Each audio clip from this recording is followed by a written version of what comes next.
Salam jumpa dan salam damai bagi sahabat Oase Rohani Katolik dimanapun Anda berada.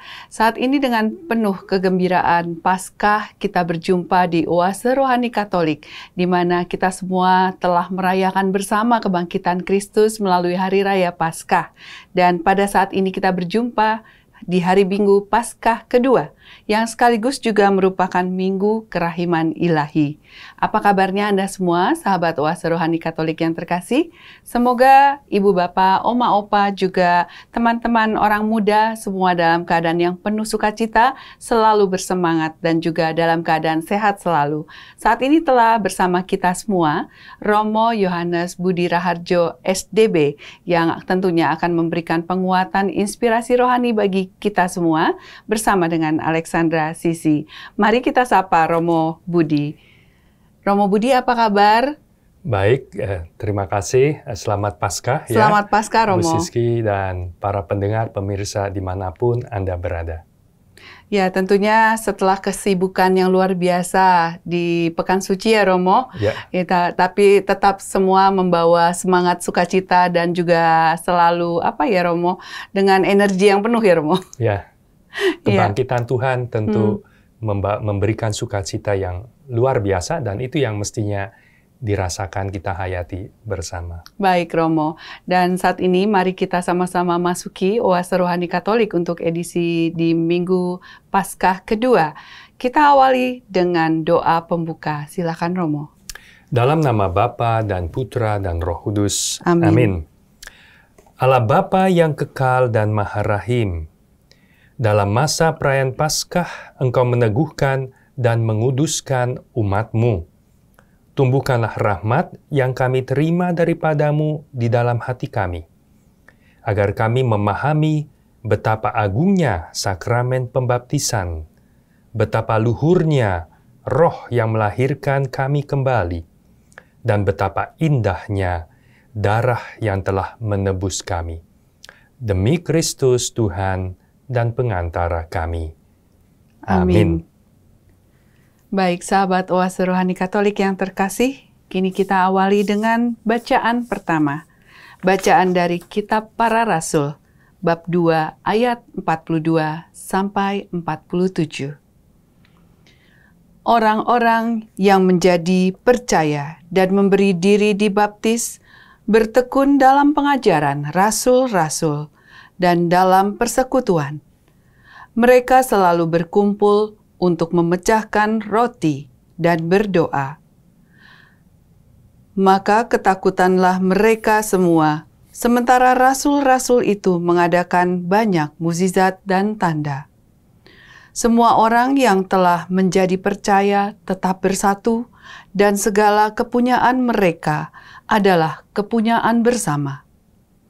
Selalu ada di antara mereka yang menjual harta miliknya, lalu membagi-bagikannya kepada semua orang, sesuai dengan keperluan masing-masing. Dalam bertekun dan sehati, tiap-tiap hari mereka berkumpul di bait Allah. Mereka memecahkan roti, dan di rumah-rumah jemaat secara bergilir, dan makan bersama-sama dengan gembira dan dengan tulus hati sambil memuji Allah. Mereka disukai semua orang. Dan tiap-tiap hari Tuhan menambah jumlah mereka dengan orang yang diselamatkan. Demikianlah sabda Tuhan. Syukur kepada Allah. Baik, sahabat Oase Rohani Katolik yang terkasih, mari kita tanggapi dengan Mazmur tanggapan dari Mazmur 118. Bersyukurlah kepada Tuhan, sebab Ia baik, kekal abadi kasih setianya. Bersyukurlah kepada Tuhan, sebab Ia baik, kekal abadi kasih setianya. Biarlah Israel berkata, kekal abadi kasih setianya. Biarlah kaum Harun berkata, kekal abadi kasih setianya. Biarlah orang yang takwa pada Tuhan berkata, kekal abadi kasih setianya. Bersyukurlah kepada Tuhan, sebab Ia baik, kekal abadi kasih setianya. Aku didorong dengan hebat sampai jatuh, tetapi Tuhan menolong aku. Tuhan itu kekuatan dan mazmurku. Ia telah menjadi keselamatanku. Suara sorak-sorai dan kemenangan terdengar di kemah orang-orang benar. Kekal abadi, tangan kanan Tuhan melakukan keperkasaan. Bersyukurlah kepada Tuhan, sebab Ia baik, kekal abadi kasih setianya. Baik sahabat Oase Rohani Katolik yang terkasih, mari kita lanjutkan dengan bacaan kedua dari surat pertama Rasul Petrus, bab 1 ayat 3 sampai 9. Saudara-saudara, terpujilah Allah dan Bapa Tuhan kita Yesus Kristus. Berkat rahmat-Nya yang besar, kita telah dilahirkan kembali oleh kebangkitan Yesus Kristus dari antara orang mati. Kita dilahirkan untuk hidup yang penuh harapan, yaitu untuk menerima warisan yang tidak dapat binasa, yang tidak dapat cemar dan tak dapat layu, yang tersimpan di surga bagi kamu. Kuasa Allah telah memelihara kamu karena iman, sementara kamu menantikan keselamatan yang telah tersedia, yang akan dinyatakan pada akhir zaman. Bergembiralah akan hal itu, sekalipun sekarang ini kamu harus berduka cita sejenak oleh berbagai-bagai percobaan. Semuanya itu dimaksudkan untuk membuktikan kemurnian imanmu, yang jauh lebih tinggi nilainya daripada emas yang fana, yang diuji kemurniannya dengan api. Dengan demikian, kamu memperoleh pujian-pujian, kemuliaan, dan kehormatan pada hari Yesus Kristus menyatakan dirinya. Sekalipun kamu belum pernah melihat Dia, namun kamu mengasihinya. Kamu percaya kepada Dia sekalipun kamu sekarang tidak melihatnya. Kamu bergembira karena sukacita yang mulia dan tidak terkatakan, karena kamu telah mencapai tujuan imanmu, yaitu keselamatan jiwamu. Demikianlah sabda Tuhan. Syukur kepada Allah. Baik sahabat Oase Rohani Katolik yang terkasih, mari kini kita siapkan diri kita buka hati kita untuk memasuki bait pengantar Injil, dilanjutkan dengan Injil suci menurut Yohanes bab 20 ayat 19 sampai 31. Tuhan bersamamu Dan bersama rohmu. Inilah Injil suci menurut Yohanes. Dimuliakanlah Tuhan. Pada waktu malam di hari pertama pekan itu, berkumpullah murid-murid Yesus di suatu tempat dengan pintu-pintu yang terkunci, karena mereka takut kepada para pemuka Yahudi.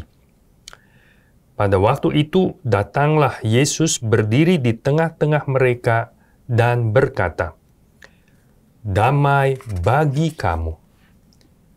Sesudah berkata demikian, Yesus menunjukkan tangan dan lambungnya kepada mereka.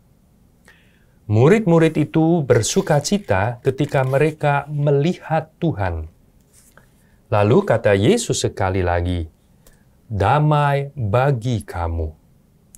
Sama seperti Bapa mengutus aku, demikian juga sekarang aku mengutus kamu. Sesudah berkata demikian, Yesus menghembusi mereka dan berkata, "Terimalah Roh Kudus. Jika kamu mengampuni dosa orang, dosanya diampuni. Dan jika kamu menyatakan dosa orang tetap ada, dosanya tetap ada." Ketika Yesus datang ke situ, Thomas, seorang dari ke-12 murid yang juga disebut Didimus tidak ada bersama-sama mereka. Kata murid-murid yang lain itu kepadanya, "Kami telah melihat Tuhan." Tetapi Thomas berkata kepada mereka, "Sebelum aku melihat bekas paku pada tangannya, dan sebelum aku menaruh jariku ke dalam bekas paku itu, dan menaruh tanganku ke lambungnya, sekali-kali aku tidak akan percaya." 8 hari kemudian, murid-murid Yesus berada kembali dalam rumah itu, dan Thomas bersama-sama dengan mereka. Sementara pintu-pintu terkunci, Yesus datang. Ia berdiri di tengah-tengah mereka dan berkata, "Damai bagi kamu." Kemudian Yesus berkata kepada Thomas, "Taruhlah jarimu di sini, dan lihatlah tanganku. Ulurkanlah tanganmu, dan taruhlah ke lambungku. Dan jangan engkau tidak percaya lagi, melainkan percayalah." Thomas menjawab dia, "Ya Tuhanku dan Allahku." Kata Yesus kepadanya, "Karena engkau telah melihat aku, maka engkau percaya. Berbahagialah mereka yang tidak melihat, namun percaya." Memang masih banyak tanda mukjizat lain yang dibuat Yesus di depan mata murid-muridnya yang tidak tercatat dalam kitab ini. Tetapi hal-hal ini telah dicatat, supaya kamu percaya bahwa Yesuslah Mesias, Putra Allah, dan supaya karena percaya, kamu memperoleh hidup dalam namanya. Demikianlah sabda Tuhan. Terpujilah Kristus. Demikianlah sahabat Oase Rohani Katolik yang terkasih, Injil Suci menurut Yohanes, bab 20, ayat 19 sampai 31. Baik, Romo Budi, pada kesempatan di mana kita masih terasa kegembiraan Paskah begitu ya, Romo. Ini kita ingin sekali untuk lebih mendalami pesan-pesan di Paskah kedua ini, minggu kedua ini. Nah, kita awali dulu dari bacaan-bacaan pertama ya, Romo. Baik. Ya, ini apa yang hendak disampaikan Romo di Kisah Para Rasul maupun Injil dari surat pertama Rasul Petrus. Baik. Terima kasih Bu Sisi, semua para pemirsa pendengar. Betul, kita tentu masih dalam kegembiraan Paskah. Paskah adalah perayaan iman terbesar kita, terpenting, termegah, dan ya, kita nantikan persiapkan secara khusus 40 hari Prapaskah itu. Dan karena begitu besar dan penting, termegah, rasanya sehari tidak cukup merayakannya, maka dalam liturgi ada yang kita sebut sebagai oktav Paskah. 8 hari dari minggu ke minggu, perayaan yang paling tinggi dalam liturgi, tatanan liturgi, kita rayakan dengan penuh kegembiraan. Karena intinya itu iman kita. Yesus wafat untuk penebus kita dan Ia bangkit untuk kehidupan kita. Seperti kata Rasul Paulus, kalau Kristus tidak dibangkitkan, sia-sialah iman kita. Maka itu yang sebagai introduksi tentu kita rasakan semua dan saya ingin menggarisbawahi itu. Dan hari ini dalam minggu kedua Paskah sudah ditetapkan oleh gereja sebagai Minggu Kerahiman Ilahi. Yeah. Itu oleh Sri Paus Yohanes Paulus II. Dan tentu kita tahu bagi Anda pasti banyak, kalau tidak semua, yang sangat berdevosi kepada kerahiman ilahi. Gambar-gambar kerahiman ilahi ada di mana-mana. Di gereja, di rumah-rumah. Yeah. Dan umat juga sudah familiar dengan doa koronka, jam kerahiman, ya. Dan kita tahu juga devosi itu bermula dari wahyu pribadi kepada Suster Faustina yang sempat waktu itu disalahpahami, sempat dilarang, tetapi ia kan sama-sama orang Polandia seperti Karol Wojtyła. Paus kita ya. Yang kemudian jadi Sri Paus. Jadi sebelumnya kan jadi uskup di sana Polandia dan tahu betul. Maka ketika apalagi beliau sudah jadi Sri Paus ya, yang kemudian membuka lagi dan mendorong sampai beliau Yohanes Paulus II menuliskan ensiklik salah satu yang terkenal Dives Misericordia, rich in mercy, penuh dengan kekayaan belas kasih. Itu Allah kita yang nampak dalam Yesus yang wafat disalib ya, dan bangkit untuk keselamatan kita. Suster Faustina sudah menjadi santa dan devosi itu sudah menjadi malah ketetapan dalam gereja. Minggu ini pesta kerahiman ilahi. Dengan kata lain kita mau merayakan kasih yang Allah itu yang tak terbatas sampai sehabis-habisnya. Dan kita sangat bersyukur sehingga kita sadar kita orang berdosa, tapi kita berbesar hati datang kepada Tuhan karena Ia Maha Rahim. Dan itu sedikit introduksi dari liturgi perayaan. Lalu secara umum saya ingin pribadi komentari bacaan-bacaan hari ini begitu indah. Semuanya indah-indah. Dan kita mulai masuk dengan bacaan pertama. Yang indah apa? Yang indah itu potret, ringkasan kehidupan gereja perdana. Itu seperti yang disampaikan oleh Rasul, dalam Kisah Para Rasul menurut tradisi oleh Lukas. Dan di situ kita lihat, boleh dikatakan potret jemaat yang ideal, gereja yang ideal. Ya, dan lalu pas itu bisa menjadi benchmark, boleh dibilang tolok ukur untuk setiap komunitas, keuskupan, paroki, bahkan lingkungan. Kiranya bisa hidup seperti itu di dalam kebersamaan sebagai komunitas orang-orang yang sudah menjadi percaya.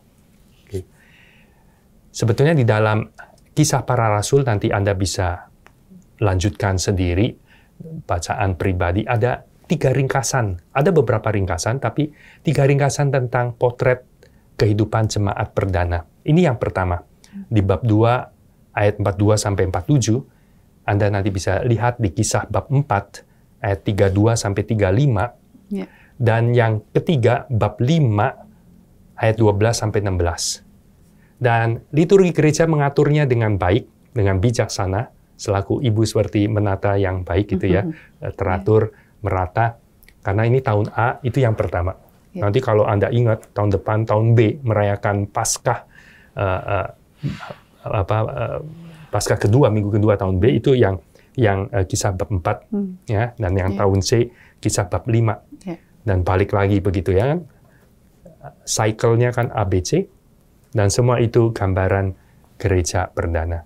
Di yang bacaan yang sekarang ini, perikop ini, kita bisa melihat beberapa karakteristik. Bisa kita tandai.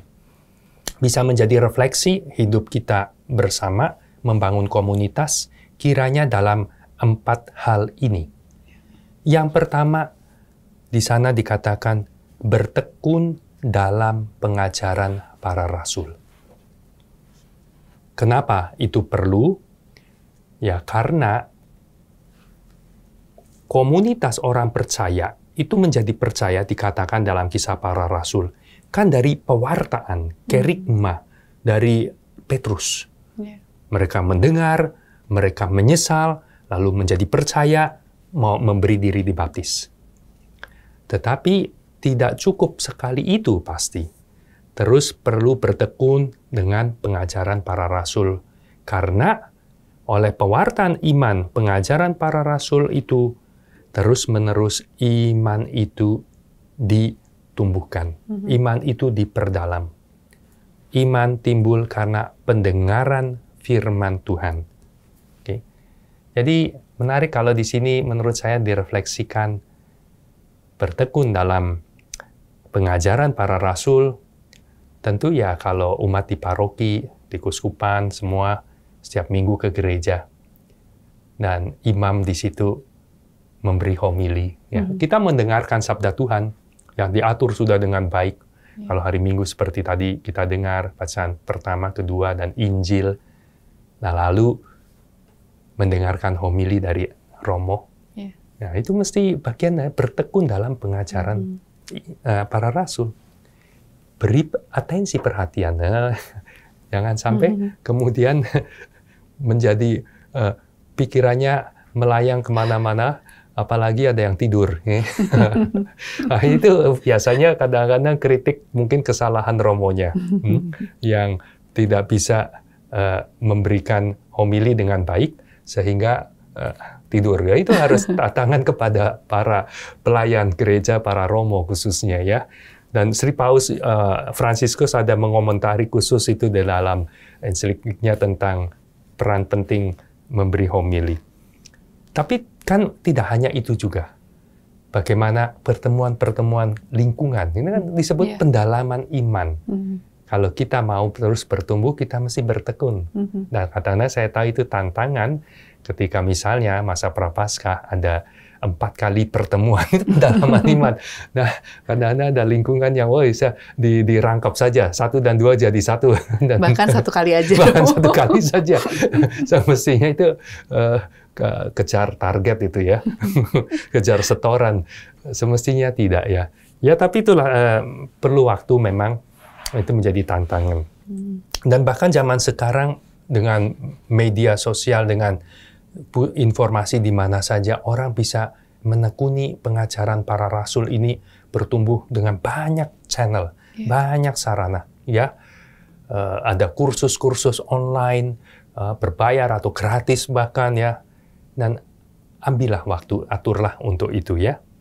Yang kedua, persekutuan atau fellowship. Bahasa Yunaninya koinonia. Ya. Itu artinya hidup yang dibagikan, shared life. Hidup tidak untuk sendiri dan dibagi. Apa yang dibagi? Membagi firman itu tadi, sharing iman. Dan juga dikatakan secara barang-barang, keperluan, semua tidak ada yang merasa itu miliknya, tapi semua bisa dipakai, bahkan ada yang mendonasikan dan dipakai untuk kebutuhan semuanya. Ya, luar biasa koinonia, persekutuan ini. Hidup dalam persaudaraan, bisa saling berbagi, saling peduli, gitu. Dan koinonia, persekutuan ini, sumbernya pasti pertama ada 2 aspek, vertikal dan horizontal. Yang vertikal adalah persekutuan dengan Tuhan. Kalau persekutuan dengan Tuhannya bagus, besar kemungkinan atau otomatis atau akan mengalir kepada persekutuan yang horizontal, sesama itu juga akan menjadi baik. Ya, kelihatan kalau kurang secara horizontal, besar kemungkinan karena kurang vertikal, kurang ada doa. Ya, dan ini yang berikutnya, karakteristik berikutnya itu dikatakan memecah roti, memecah-mecah roti bergilir dari rumah. Nah, itu bahasa teknis dalam arti penuh adalah ekaristi. Ekaristi yang kita sudah sampai dalam pengajaran gereja sebagai sumber dan puncak hidup Kristiani, umat Allah. Dan bagaimana kita mempersiapkan untuk perayaan Ekaristi?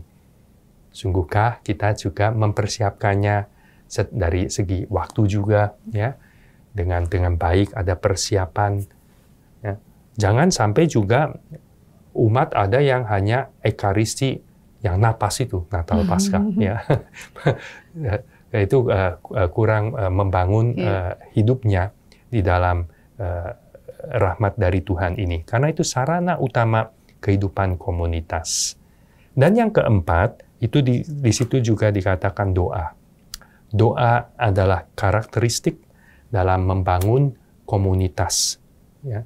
Doa di situ yang dalam bacaan ini, mereka berkumpul di bait Allah. Awalnya begitu. Ketika masih sama-sama orang Yahudi berdoa di bait Allah, mereka ada jam-jam tertentu, ya kalau jam sekarang seperti jam 9, jam 12, jam 3 sore, begitu ya. Dan akhirnya itu menjadi, ketika memisahkan diri, Yudaisme dengan kekristenan terpisah, makin berbeda, dan tidak lagi berdoa itu kita lebih di gereja, tapi tradisi itu tetap di dalam gereja. Gereja mendoakan, doa gereja juga ada selain doa pagi, doa sore, doa jam 9, jam 12, jam 3, begitu. Dan ini adalah sarana karakteristik yang keempat tadi. Ya. Semoga itu yang menjadi bisa kita kita tangkap ya di dalam bacaan yang pertama ini, bagaimana kita kemudian bisa mencoba terus berusaha membangun kehidupan komunitas yang ideal yang seperti itu. Pasti itu gambaran ideal, seperti sebuah foto, semua lagi senyum bagus di foto, ya kelihatannya semuanya indah. Pasti ada juga hal-hal yang kurang sempurna, tapi itu menjadi gambaran, ya seperti tadi saya katakan, tolok ukur sebagai acuan supaya kita sempurna, indah sekali ke situ. Dan hasilnya kita dengar tadi, disukai semua orang. Ya, komunitas yang disukai yang seperti itu, penuh persaudaraan, pasti memuji Allah, disukai. Dan akibat yang lain juga kemudian ditambah jumlah anggotanya, terus hidup berkembang.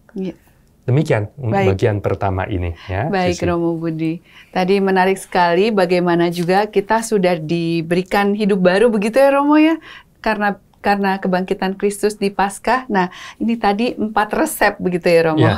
Resep yang harus kita capai dari hari ke hari, walaupun mungkin ya prosesnya tidak mudah ya Romo, tapi ya semoga kita bisa mengarah kepada keempat hal tadi yang sudah disampaikan Romo, yang menguatkan inspirasi rohani bagi kita semua. Dan sayang sekali kita sudah harus mengakhiri perjumpaan kita di sesi yang pertama. Silakan sahabat Oase Rohani Katolik yang terkasih, kini kita kembali untuk merenungkan dan juga menghayati apa yang telah disampaikan Romo Budi. Kita kembali di sesi kedua.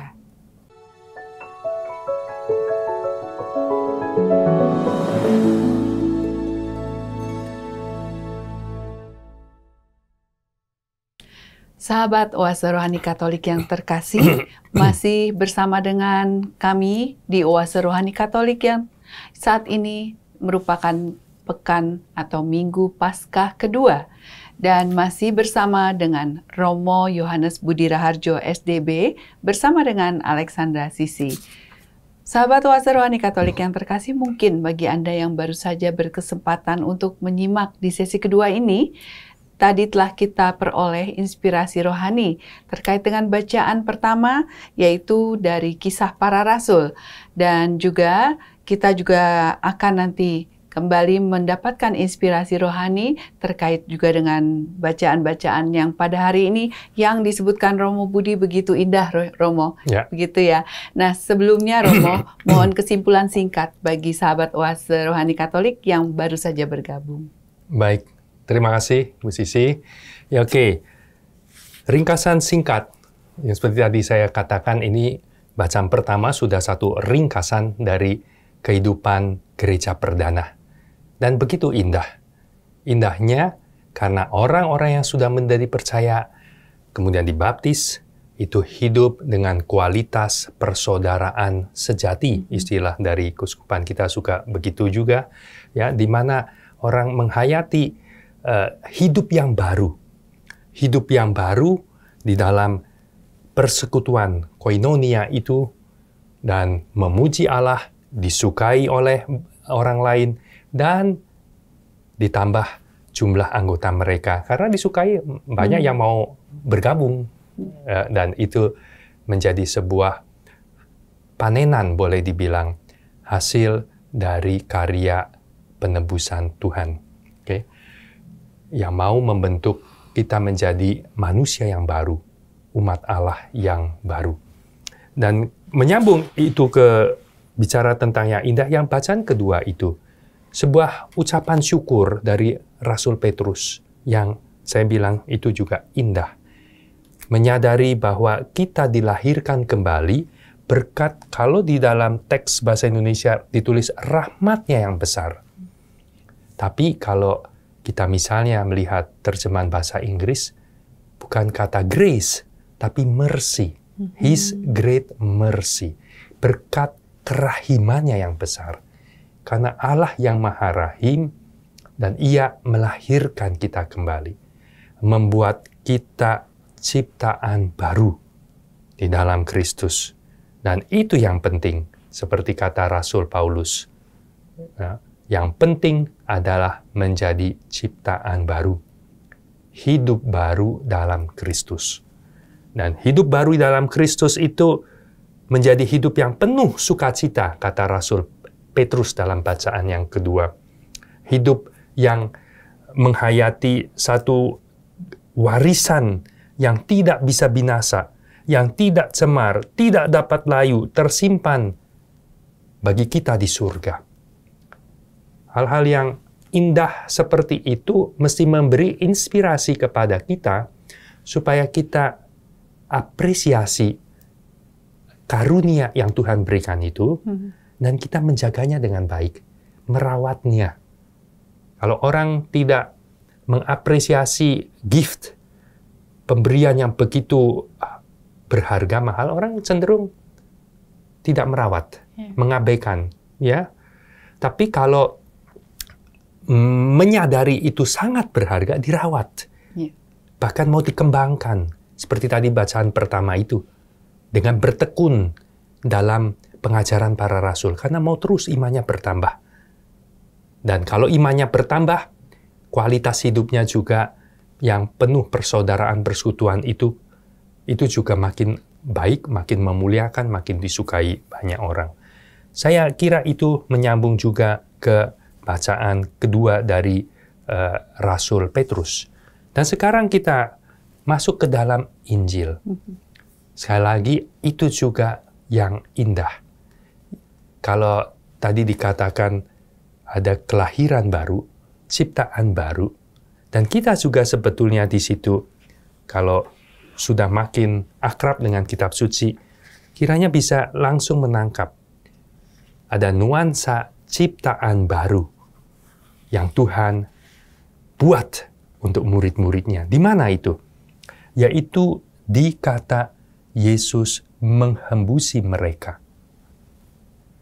Karena menghembusi itu dalam bahasa Yunaninya, enephusesen, itu satu kata yang digunakan sama hanya itu dengan yang ada di kitab Kejadian, yaitu ketika Allah mengambil dari tanah, membentuk manusia, lalu menghembusi, lalu jadi makhluk hidup.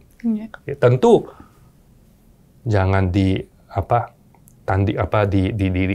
dengan wah masa seperti itu nggak ilmiah. Ini memang bukan bahasa ilmiah, bukan soal asal usulnya prosesnya begitu. Tetapi satu simbol dan inspirasi karya Allah menciptakan dengan cara digambarkan seperti itu. Dan kata itu yang sama dalam bahasa Yunani, menghembusi itu dipakai di sini oleh Yohanes.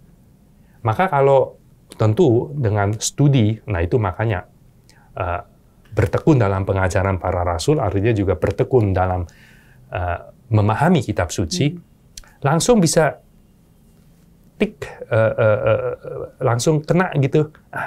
Ingat itu.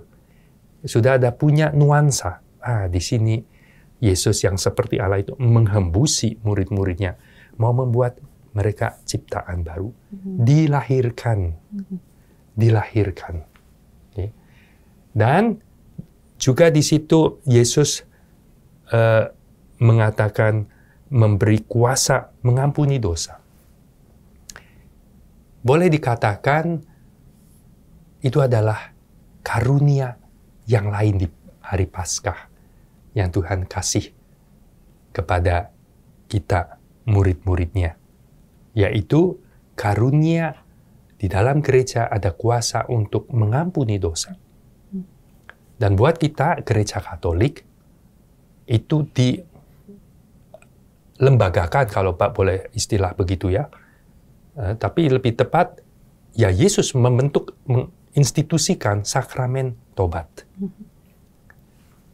Terimalah Roh Kudus, artinya kuasa Allah itu, jika kamu mengampuni dosa, dosanya diampuni.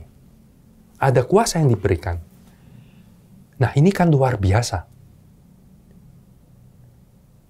Jangankan mungkin dari agama lain, mungkin dari, ya tentu dari sesama gereja yang lain pun ada yang keberatan. Ya. Kenapa mengaku dosa, minta ampun kepada orang, ya, bukan kepada Tuhan. Tapi kenyataannya, dalam kitab suci ini Allah sendiri, Yesus sendiri, memberi hadiah kepada murid-muridnya kuasa ini. Untuk apa? Supaya kita itu semua memang seperti sapaan Tuhan, mendapat damai bagi jiwa kita, shalom. Damai, shalom itu adalah buah karya keselamatan Tuhan.